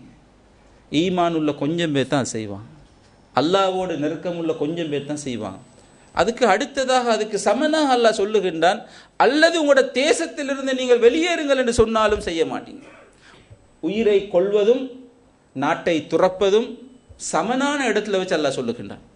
ரெண்டும் ஒரே சமனாக தரத்தில் பார்க்கப்படுகிறது. நாட்டு பற்று என்பது உயிர், மனித உயிர் என்பது ரெண்டும் சமன். அந்த அளவுக்கு ஒரு முக்கியத்துவம் வாய்ந்த விஷயமாக அல் குர்ஆன் குறிப்பிடுகின்றது. உயிரை விட மேலாக நாட்டுப்பற்று என்பதை அல் குர்ஆன் தீனாக பார்க்குது.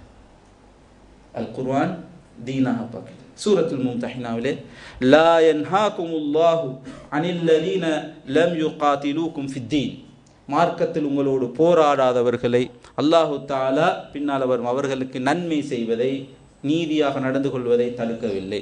மார்க்கத்தில் உங்களோடு போராடதாக, உங்களை வம்புக்கு இழுக்கல்ல, உங்களுக்கு பிரச்சனை தரல, உங்களோட சொந்த இடத்திலிருந்து வெளியேற்றல. அடுத்த வசனம் வலம் யுஹ்ரிஜூகும் மின் தியாரிக்கும், உங்களோட தேசத்திலிருந்து நீங்கள் வாழுகின்ற இடத்திலிருந்து உங்களை வெளியேற்றாதவர்களோடு நல்லாக நடந்து கொள்ளுங்கள். ரெண்டு விஷயம். ஒன்று மார்க்கத்தில் தீனில் போராடாதவர்கள், உங்களோட மார்க்கத்தில் உங்களோடு போராடாதவர்கள். ரெண்டாவது உங்களோட தேசத்தை விட்டு வெளியேற்றாதவர்கள். தீனும் தேசப்பற்றும். ஒரு மண்ணிலிருந்து வெளியேற்றுவது என்பது கஷ்டமான ஒரு விஷயம். ஒருத்தனுக்கு அதில் இந்த போர், தன் வாழ்விடத்திலிருந்து ஒருவனை துரத்துவது, அந்த இடத்தை விட்டு அவன் நீங்கி செல்வது என்பது அவனுடைய மனசால் ஏற்றுக்கொள்ள இயலாத ஒரு விஷயம். அதனையும் தீனையும் அல்லாஹ் தஆலா இணைத்து சொல்லியிருக்கின்றான். அதுக்கு ஒரு பெரிய ஒரு முக்கியத்துவம் இருக்குது. எனவே தான் ஜிஹாத் எப்பொழுது கடமையாகின்றது என்றால், எங்கள் எல்லோருக்கும் தெரியும், வாழ்விடங்களிலிருந்து வெளியேற்றப்பட்டென்றால் அவர்களோடு நீங்கள் போராடுவது அனுமதி அளிக்கப்படுகின்றது என்று அல் குர்ஆன் சொல்லுகின்றது. அல் குர்ஆன் எதிரிகளோடு போராடுவதற்கு உங்களுக்கு அனுமதி ஏன் தரப்படுகின்றது என்று காரணம் சொல்லுகின்ற பொழுது, அவர்கள் உங்களை உங்களுடைய வசிப்பிடத்திலிருந்து, தேசத்திலிருந்து, உங்களுடைய விருப்பத்துக்குரிய நாட்டிலிருந்து வெளியேற்றி இருக்கின்றார்கள் என்பதை சொல்லுகின்றது. குறைசி காஃபிர்களோடு ஸல்லல்லாஹு அலைஹி வஸல்லம் போராடினார்கள். மக்கத்து காஃபிர்கள் அவர்களை வெளியேற்றி இருக்கின்றார்கள். எனவே நாட்டுப்பற்று என்பது அல் குர்ஆனுடைய பார்வையில் ஒரு இடத்துல தீனுக்கு சமனாக சொல்லப்பட்டு இன்னொரு இடத்துல உயிருக்கு சமனாக சொல்லப்பட்டிருக்கின்றால் சாதாரண ஒரு விஷயம் அல்ல. எனவே தான் எங்களுடைய முன்னோர்கள் இந்த நாட்டுக்காக, மண்ணுக்காக, இந்த நாட்டின் தேசத்தை கட்டியெழுப்புகின்ற பணியிலே உழைக்கக்குள்ள இருந்திருக்கு. நாங்கள் எங்களுடைய பண்பாக அது மாறவில்லை. இந்த நாட்டுக்கு உழைப்பது நாங்கள் அடிபட்டதற்கு பிறகல்ல. இந்த நாட்டுக்காக உழைப்பது நாங்கள் பெரும்பான்மையோடு இருக்கின்றோம் என்பது சமாளிக்க வேண்டும் என்பதற்காக அல்ல. எங்களுடைய பண்பு, எங்களுடைய அந்த முஸ்லீம் என்ற வகையிலே எங்களுக்கு அதிகமாக இருக்கக்கூடிய ஒரு உணர்வு, அந்த வகையிலே நாங்கள் இந்த நாட்டுக்கு நலன் செய்வோம், இந்த நாட்டின் வளர்ச்சியிலே பங்களிப்போம் என்ற அந்த விஷயத்தை சொல்லக்கூடியதாகத்தான் இந்த வசனங்கள் இருக்கின்றது. அது மாத்திரமல்ல, அல்லாஹு தஆலா அந்த மனுஷன் உணர்வை பற்றி இங்கே சொல்லி தருகின்றான். மனுஷன் இயல்பாக இருக்க நாட்டின் மீது கடுமையான உணர்வு கொண்டு இருக்கு. அதை விட்டு போகிறதுக்கு விருப்பம் இல்லை. எனவே அல்லாஹு தஆலா நாட்டை விட்டு வெளியேறுவதற்கான தண்டனையாக அல் குர்ஆனிலே நாட்டை விட்டு வெளியேறுவதை தண்டனையாக குறிப்பிடுகின்றான். நீதியான முறையிலே நடக்கின்ற ஒரு ஆட்சிக்கு எதிராக கிளர்ச்சி செய்கின்ற பொழுது அந்த கிளர்ச்சியாளர்களுக்கு பல தண்டனைகள் சொல்லி கடைசியாக சொல்லுகின்ற தண்டனை அவர்களை நாட்டிலிருந்து வெளியேற்ற வேண்டும், நாடு கடத்த வேண்டும் என்றொரு தண்டனை. விபச்சார குற்றத்திலே ஒரு கட்டம் அவர்கள் கசையடி கொடுப்பதோடு நாட்டை விட்டு கடத்த வேண்டும். நாட்டை விட்டு கடத்துவது ஒரு தண்டனை. ஏனென்றால் மனுஷனால் அதை கஷ்டம் சுமந்து கொள்வது, உயிரை கொள்வது கஷ்டம், தண்டனையாக வந்தார். கையை வெட்டுவது ஒரு தண்டனை, நாட்டை விட்டு வெளியேற்றுவது ஒரு தண்டனை. மனிதன் உணர்வுல சகிக்க முடியாத ஒன்று அவன் ஊரிலிருந்து அவனை வெளியேற்றுவது. ஐயோ, அல்லாஹு தஆலா அதற்குரிய பெருமானத்தை கொடுத்திருக்கின்றான் என்பதைத்தான் இங்கு நாங்கள் காணுகின்றோம். எனவே இந்த வகையில் அல் குர்ஆன் இப்படி ஏராளமான அல் குர்ஆன் வசனங்கள் நாட்டு சம்பந்தமாக, நாட்டை விட்டு வெளியேறுவது சம்பந்தமாக பேசியிருப்பதன் மூலம் நாங்கள் விளங்கிக் கொள்கின்ற விஷயம் என்னவென்றால், இது மனிதனில் இருக்கின்ற ஒரு இயல்பான ஒரு உணர்வு. இந்த உணர்வை இஸ்லாம் வெறுப்பதில்லை. ஆனால் எந்த ஒன்றும் அதற்குரிய எல்லையை விட்டு வெளியேறுகின்ற பொழுது, அதற்குரிய இடத்தை விட்டு வெளியேறுகின்ற பொழுது தவறாக மாறும். நாட்டுப்பற்று என்று சொல்லிக்கொண்டு, நாட்டை விரும்புவது, மண்ணை விரும்புவது என்று சொல்லிக்கொண்டு மண்ணை வணங்கக்கூடியவனாக மாறுகின்ற பொழுது, என்ன நடந்தாலும் எங்களுடைய மண், இதை விட்டு நாங்கள் வேறொரு இடத்துக்கு போறல்ல என்று, அதாவது அந்த சிந்தனையிலேயே நாங்கள் இருக்குகின்ற பொழுது அது அவனுக்குரிய ஒரு சிலையாக மாறிவிடும்.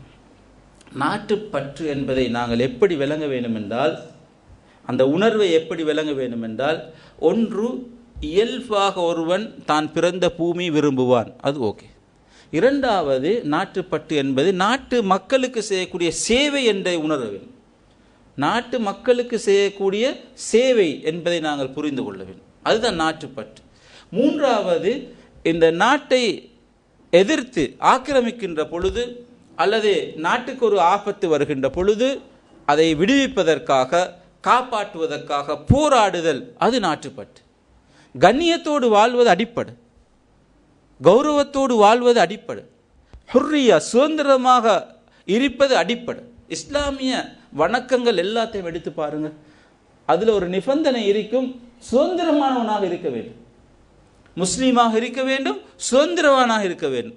சுதந்திரம் என்பது ஒரு அடிப்படை, அந்த அடிப்படை இல்லாமல் அர்த்தமே இல்லை வாழ்க்கையில்.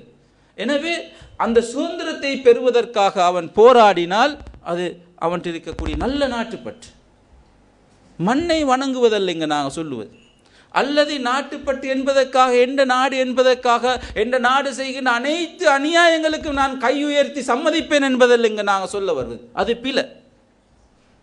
நாட்டுப்பற்று என்ற மூலம் மஸ்லஹா நலனுக்காக உழைத்தல், மப்சதா தீமைகளை நிகர் இல்லாமலாக்குவதற்காக உழைத்தல், இதுதான் நாட்டுப்பற்று.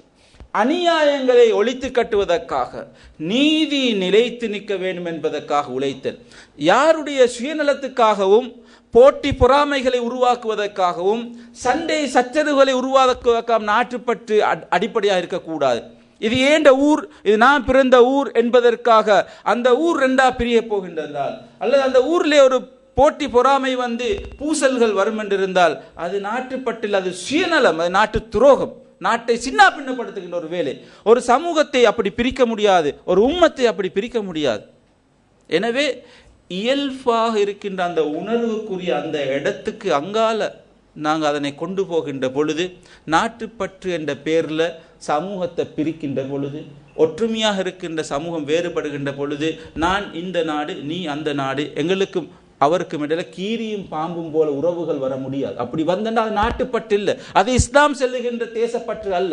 இஸ்லாம் சொல்லுகின்ற தேசப்பற்று அது நலனுக்காக இருக்கும், நன்மை பயக்கக்கூடியதாக இருக்கும், அது உண்மையிலேயே வளமாக்கக்கூடியதாக இருக்கும், அது உறவை கட்டியெழுப்புவதாக இருக்கும், அது இணக்கமாக இருக்கும், அது ஒற்றுமையாக இருக்கும். அது ஒருபொழுதும் வேற்றுமையாகவோ அல்லது பகைமையாகவோ அல்லது அந்த பிளவாகவோ பிரிவாகவோ பூசல்களை உருவாக்கக்கூடியதாகவோ இருக்கக்கூடாது. அப்படி இருந்தென்றால் அந்த நாட்டுப்பற்றை நாங்கள் ஏற்றுக்கொள்வதில்லை. அது இஸ்லாம் அங்கீகரிக்கின்ற நாட்டுப்பற்றல்ல, அது இஸ்லாம் ஏற்றுக்கொள்ளுகின்ற நாட்டுப்பற்றல்ல என்பதை நாங்கள் தெளிவாக விளங்கி வைத்திருக்க வேண்டும்.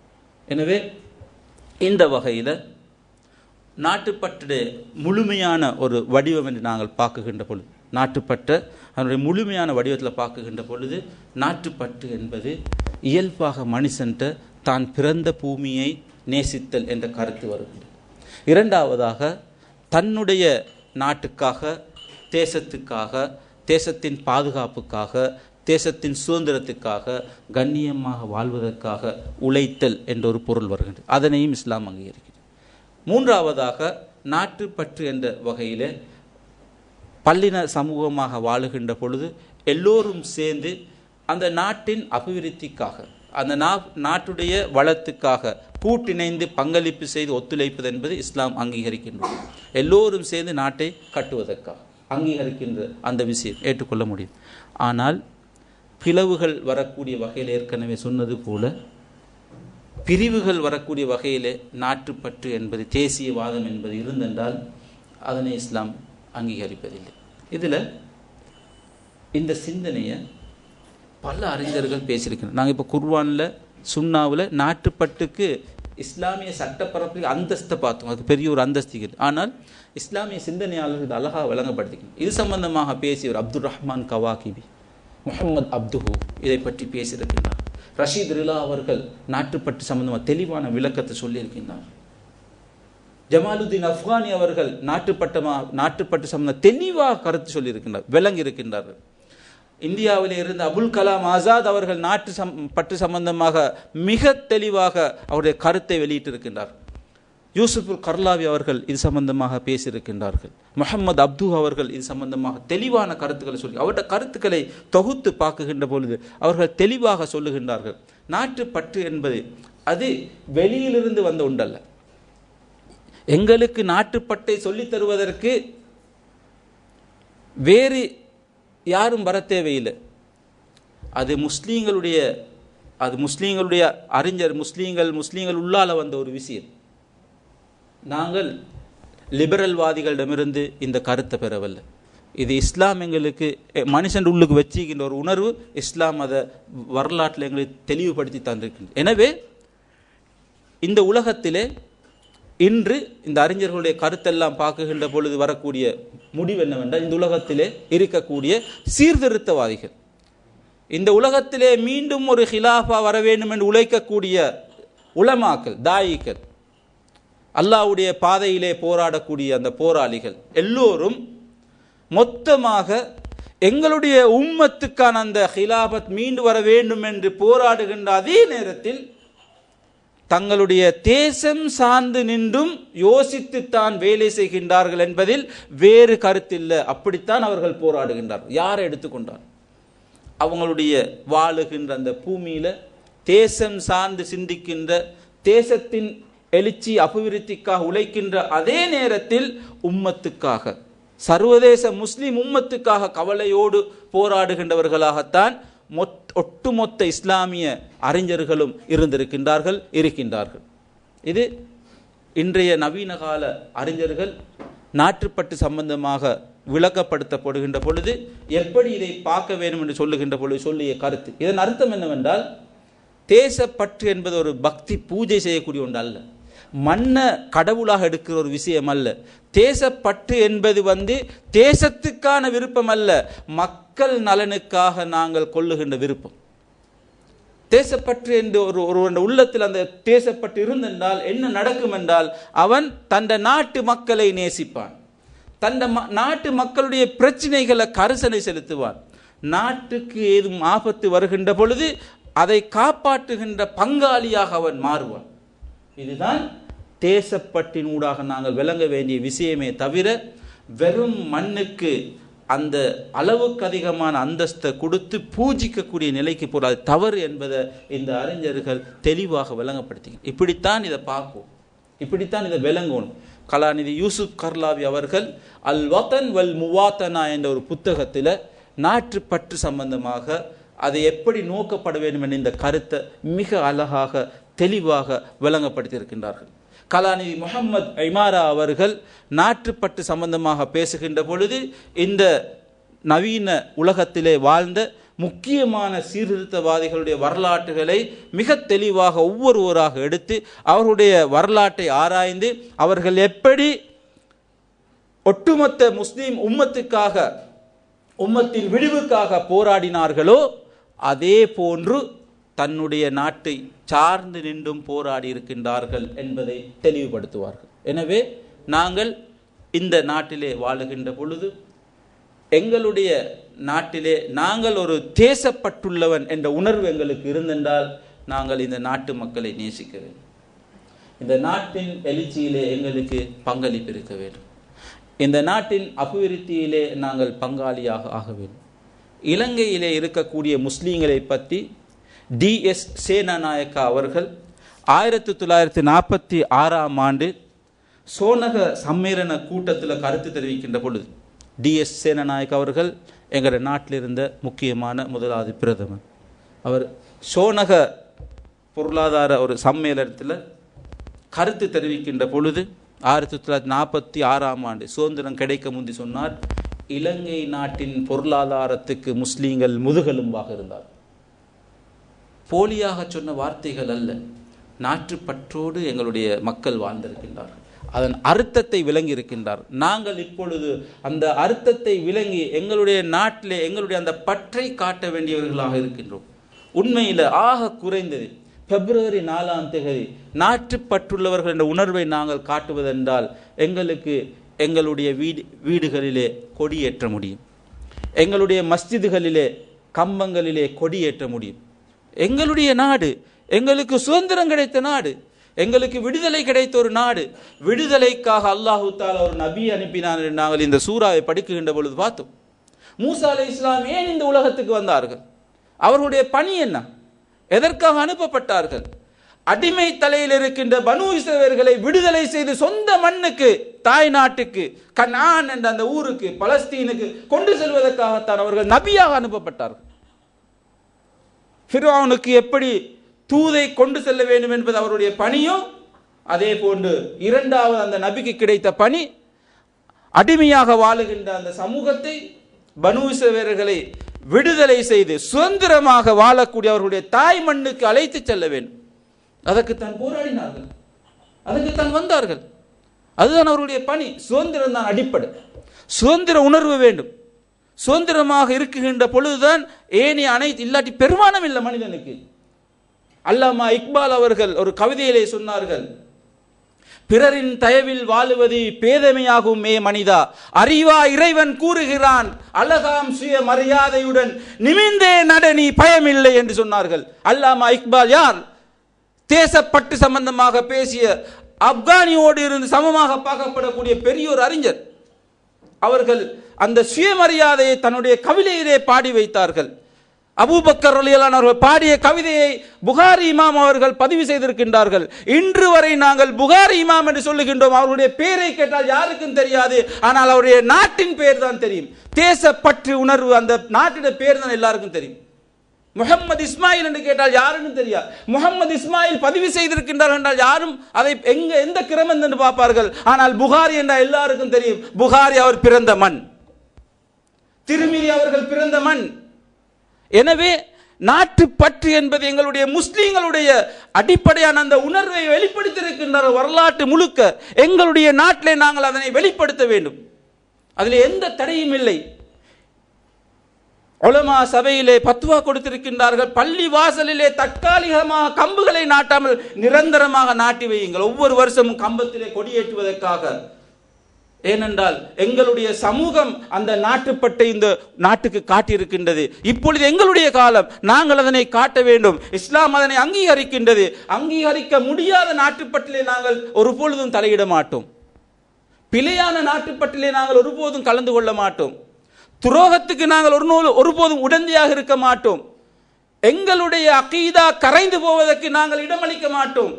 எங்களுக்கென்று ஒரு தனித்துவம் இருக்கின்றது, முஸ்லீம்களுக்கென்று ஒரு தனித்துவம் ஒன்று இருக்கின்றது. அதிலே நாங்கள் கரைந்து போகக்கூடாது. ஆனால் இந்த நாட்டிலே பல்லின சமூகத்திலே வாழுகின்ற பொழுது எங்களுடைய தனித்துவத்தையும் பேணிக்கொண்டு அவர்களோடு இந்த நாட்டுக்காக உழைப்பது, அந்த கொடியை ஏற்றுவது, அந்த கொடிக்கு மரியாதை செய்வதெல்லாம் தவறில்லை என்பதை உலமாக்கள், இலங்கையில் இருக்கக்கூடிய உலமா சபை எங்களுக்கு சொல்லி தந்தது. சிலர் சொல்லுவார்கள் கொடியிலே உருவம் இருக்கின்றது என்று. நாங்கள் எல்லோரும் உருவத்தை வைத்து கொண்டு தொழக்கூடியவர்கள், நீங்கள் நம்ப மாட்டீங்க. நாங்கள் எல்லோரும் உருவத்தை வைத்து தொழக்கூடிய, எங்களோட எல்லாட பேசலையும் காசியில் உருவமிகி தவிர்க்க முடியாது. நாங்கள் யோசிக்கிறல்ல, கொடின்னு வரக்குள்ள மட்டும் சிங்கம் என்று பார்த்துருவோம். ஆனால் யானையை வச்சு கொண்டு இப்போம். இதுதான் எங்களுடைய நிலைமை. எனவே நான் சொல்ல வருவது தவறாக விளங்க வேண்டாம். நிர்பந்த நிலைகள் எங்களுக்கு இருக்கின்றன. நிர்பந்த நிலைகள் தவிர்க்க முடியாது என்ற நிலையில் எங்களுடைய நாட்டுப்பற்றை நாங்கள் வெளிப்படுத்துவோம். நாங்கள் எல்லோரோடும் சேர்ந்திருக்கின்றோம் என்ற உணர்வு வர வேண்டும். எங்களோட மண்ணை விரும்புவது எங்களுடைய அடிப்படையில் எங்கள்கிட்ட புதைந்திருக்கக்கூடிய உணர்வு. நாங்கள் அதை ரசூலை வெளிப்படுத்தினாங்க, அதை சஹாபாக்கள் வெளிப்படுத்தினாங்க, விளங்கினாங்க. நாட்டுப்பற்று என்பது மண்ணின் மீது வணங்குவதல்ல. நாட்டு பண்பு மக்களை நேசிப்பது, நாட்டின் வளத்துக்காக உழைப்பது என்பதைத்தான் தெளிவாக இந்த வசனத்திலே சொல்லியிருக்கின்றார்கள். இன்னும் ஒரு விஷயத்தை சொல்லி முடித்துக் கொள்கின்றேன். நாட்டுப்பற்று என்பதில் மிக கவனமாக விளங்க வேண்டிய விஷயம், நாட்டுப்பற்று என்ற கொள்கையை வைத்திருக்கக்கூடிய தேசியவாதிகள் நாட்டுப்பற்று என்கின்ற பொழுது மண்ணைத்தான் விரும்புவார்கள். இது என்னுடைய நாடு, இது என்னுடைய தேசம், அது மட்டும்தான், அதற்காகத்தான் உன்னுடைய போராட்டம் எல்லாம். முஸ்லீமை பொறுத்தவரை இஸ்லாமிய ஷரியாவின் பார்வையிலே அப்படி பார்க்க மாட்டான். அவனுக்கு நிலத்தால எல்லை இல்லை, பௌதிக எல்லை இல்லை. எங்கெல்லாம் முஸ்லீம் இருக்கின்றானோ அதை தன்னுடைய நாடாக பார்ப்பான், அதை தன்னுடைய நேஷன், அதுதான் என்னுடைய நாடு, அது வத்தன், என்னுடைய தாய் நாடு என்று பார்ப்பான். முஸ்லீம்களுக்கு பௌதீக எல்லையால் வரையறை இல்லை. அதனோடு சேர்ந்து அந்த சமூகத்துக்கு சிறந்த வழிகாட்டல் கொடுப்பதும் அபிவிருத்தியாக பார்க்கணும். சரியான வழிகாட்டல், இஸ்லாத்தை சொல்லுவது, இஸ்லாத்தை பிரதிபலிக்கக்கூடிய வகையில் எங்களுடைய அஹ்லாக் நாங்கள் நடத்தையில் காட்டுவது, அவர்களுக்கு வழிகாட்டுவது, சத்தியத்தை எடுத்து சொல்லுகின்ற வழிகாட்டும் பொறுப்பும் சேர்ந்துதான் தேசிய அபிவிருத்தியாக பார்க்கணும். இதுதான் எங்களுடைய தேசப்பற்று. எனவே இஸ்லாமிய பார்வையில், சரியாவின் பார்வையில் தேசப்பற்று என்பது இயல்பான ஒரு உணர்வு. அந்த உணர்வால் நாடு வளம் பெறும். அதனை தான் உமர் ரலியல்லாஹு குறிப்பிட்டு காட்டினார்கள். அமர் அல்லாஹுல் பிலாத அல்லல் புல்தான பிஹுப்பில் அவுதான். தேசப்பற்றின் காரணமாகத்தான் நாடுகள் வளமாகின்றன என்ற கருத்து. தேசப்பற்று என்பது இருந்தென்றால் நாங்கள் நாட்டை பாதுகாக்க, நாட்டின் ஆபத்திலிருந்து காப்பாற்றுவதற்கு, நாட்டை வளப்படுத்தி கட்டி எழுப்புவதில் எல்லோரோடு சேர்ந்து உழைக்கக்கூடியதில் நாங்கள் இருப்போம். இதுதான் அதனுடைய பொருள், அதனுடைய உண்மையான. இது தவிர நாட்டை பிளப்பதற்கோ, ஊரை பிளப்பதற்கோ, அல்லது எங்களோட உம்மத்தை பிளவுபடுத்துவதற்கோ, அல்லது வேறு வகையாக பிழையான எங்களோட நாடு என்பதற்காக சொல்வது எல்லாத்தையும் தவறையும் ஏற்று செய்யப்படக்கூடிய ஒன்றோ நாட்டுப்பற்று அல்லது நாட்டு துரோகம். எனவே அந்த வகையில் நாட்டுப்பற்று என்பது ஒரு அடிப்படையான உணர்வு என்பதை நாங்கள் விளங்கி, அதன் பற்றினூடாக சார்ந்து நின்று நாட்டுக்காக உழைத்தல் என்பது இஸ்லாம் அங்கீகரிக்கின்ற ஒரு விஷயம் என்பதையும் புரிந்து செயல்பட வேண்டும். அதனோடு சேர்த்து ஒன்றை விளங்கிக் கொள்ள வேண்டும். ஸல்லல்லாஹு அலைஹி வஸல்லம் நாட்டுப்பற்று எந்த அளவுக்கு இருந்தது என்றால், நீதி அதில் எப்படி இருந்தது என்றால், எங்களுக்கு தெரியும் ஸல்லல்லாஹு அலைஹி வஸல்லம் அவர்கள் விரட்டி அடிக்கப்பட்டதற்கு பிறகு, மக்காவிலிருந்து விரட்டி அடிக்கப்பட்டதற்கு பிறகு மக்காவிலே பஞ்சம் வருகின்றது. மதீனாவிலே ஸல்லல்லாஹு அலைஹி வஸல்லம் அவர்கள் செழிப்பாக வாழ்கின்றார்கள். தங்களை விரட்டி அடிக்கப்பட்ட அந்த பகுதியிலே வாழுகின்ற மக்களுக்கு 500 திர்ஹங்களை ஹாத்திப் பின் அபி பல்தாவிடம் கொடுத்து, முக்கியமான ஒரு சஹாபியிடம் கொடுத்து, அவர்களுக்கு கொண்டு போய் செலவழியுங்கள் என்று சொன்னார்கள். இது எந்த நிபந்தனையும் இல்லாமல் அவர்கள் செய்த உண்டு. அதே போல ஹிஜ்ரத்தின் பொழுது ஒரு சஹாபி மக்காவுக்கு வருகின்ற பொழுது காஃபிர்களோடு நிபந்தனை ஒன்று செஞ்சு வந்தார். நீங்கள் அங்கு சென்றால், ரசூலுல்லாவோடு போய் சேர்ந்தால், ரசூலுல்லாவோடு சேர்ந்து போராடுகின்ற பொழுது எங்களுக்கு எதிராக போராடக்கூடாது. அந்த நிபந்தனை அவர் ஏற்று இஸ்லாத்தை ஏற்றுக்கொள்வதற்காக மதீனா வந்தார். இஸ்லாத்தை ஏற்றுக்கொண்டதுக்கு பிறகு குறைஷிகளோடு யுத்தம் நடக்குகின்ற பொழுது அந்த சஹாபி ஸல்லல்லாஹு அலைஹி வஸல்லம் சொன்னார்கள், நான் உங்களோட போராட வர முடியாது. ஏனென்றால் இஸ்லாத்தை ஏற்று வருவதற்காக அவர்கள் எனக்கு விதித்த நிபந்தனை என்னவென்றால், உங்களோடு அந்த குறைஷி காப்பியத்துக்காக போராட வரக்கூடாது என்று அந்த நிபந்தனையை நான் அவர்களோடு வாக்கு கொடுத்திருக்கிறேன். ஸல்லல்லாஹு அலைஹி வஸல்லம் சொன்னார்கள், நீ உன்னுடைய நிபந்தனையை நிறைவேற்று. இதுதான் இஸ்லாமிய நாட்டுப்பற்று, தேசிய உணர்வு. அநீதிக்கு உடைந்தையாக இருக்க மாட்டார். கொடுத்திருக்கின்ற வாக்கு ஒரு காஃபிருக்கு இருந்தாலும் கூட அதை வாக்கு நிறைவேற்று என்று தான் ஸல்லல்லாஹு அலைஹி வஸல்லம் சொன்னார்கள்.